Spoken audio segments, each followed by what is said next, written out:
Fantasy Philosophers is brought to you by fantasy-info.com. What a difference a year makes for Tony Romo and the Cowboys offense. As last year, all the talk was about how the team let go of Terrell Owens and how Roy Williams needed to step it up and be the number one receiver for the team. And could he do it? And could they have a good season? And if Wade Phillips didn't win a Super Bowl, they were going to let him go and this and that and yada yada, hype train. Now here we come into the 2010 offseason. And as we look back on last year, what a season it really was. As Tony Romo and the Cowboys, they did in fact have that, at least a playoff season. Romo actually went out and threw for 4,500, around 500 yards, and around 28 touchdowns there.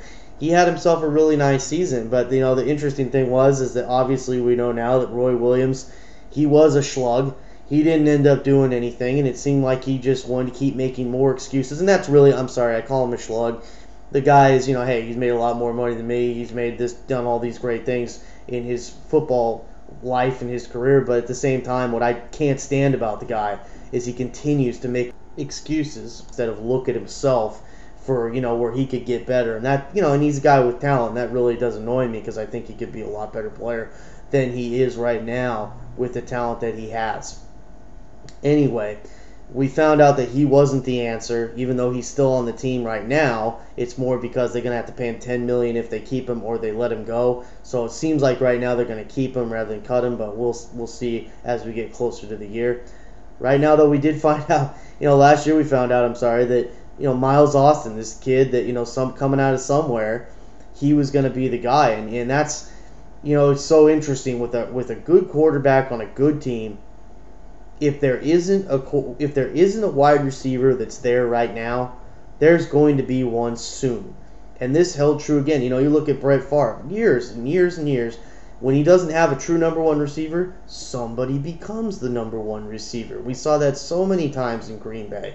And we even saw it last year with Sidney Rice when he didn't necessarily have that true number one. We thought Bernard Berrian was it. No, it's Sidney Rice. He had a great season for him, and that became the number one receiver. And so with a guy like Tony Romo, if somebody's working hard, somebody is going to be a guy that's worth having in fantasy football big time. And that held true. Miles Austin became that guy. He had a great season.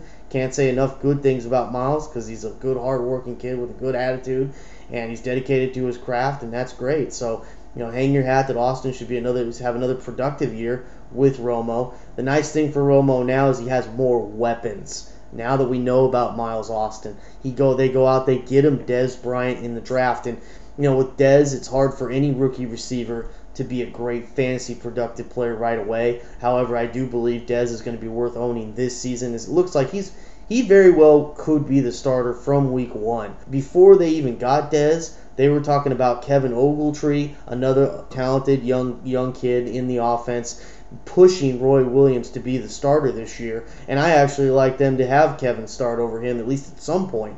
And now they have Dez Bryant, so there's a much better, bigger talent, bigger name, and he's having a really good OTA camp so far.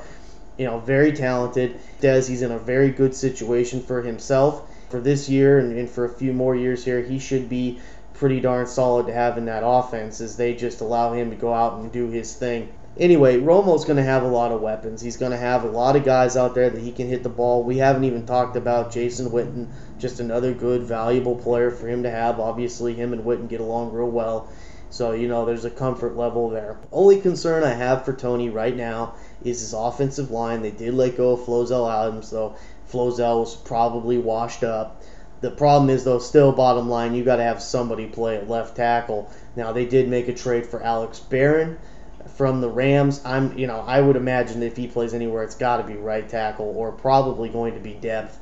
So they're going to move some things around on the offensive line this year, or they're going to have some guys that aren't necessarily proven names on that offensive line, maybe, or at least one on left tackle. Something's going to have to happen there, and they're going to have to keep Tony Romo healthy, or that's going to be a big problem. That's the only major problem I see for Romo right now, is that some concern on the offensive line. But other than that, I think clearly he should be the number 7 fantasy quarterback. I think, right now you look at, and this is a very deep class for quarterbacks. I keep saying that, and I'm going to say it again. You've got Aaron Rodgers, you've got Drew Brees, you've got Phillip Rivers, you've got Peyton Manning, you've got, Matt Schaub, and just there's a bunch of guys out there right now. And then let's not forget Tom Brady.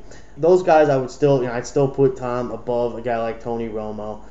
And the two main reasons I have Romo below those other guys is, one, because of the offensive line issues that they have with no Flozell Adams at left tackle, and two, because he was very up and down with his numbers last season. There were games that the defense and the running game was able to take over and Romo just didn't have to throw, or they were just struggling to get the ball throwing because, maybe they had Austin and Witten, but they just didn't have a full package of an offense that I think they're going to have this year. So I look for Romo to have a very nice season. I think he'll probably get close to or over 30 touchdowns this season. But, that's still speculation. We need to actually see him go out and do it. We need to actually see Bryant go out there and be the kind of receiver that a lot of people are hoping that he can be in that offense. So let's see where he can go. And by next season, you never know. He could be definitely back in the top 5 fantasy quarterbacks to have. For more fantasy football information, go to fantasy-info.com and sign up for our free e-newsletter. Good luck in your 2010 Fantasy Football League. As an added bonus, the Fantasy Info guys will include their 5 secret tips for success in fantasy football.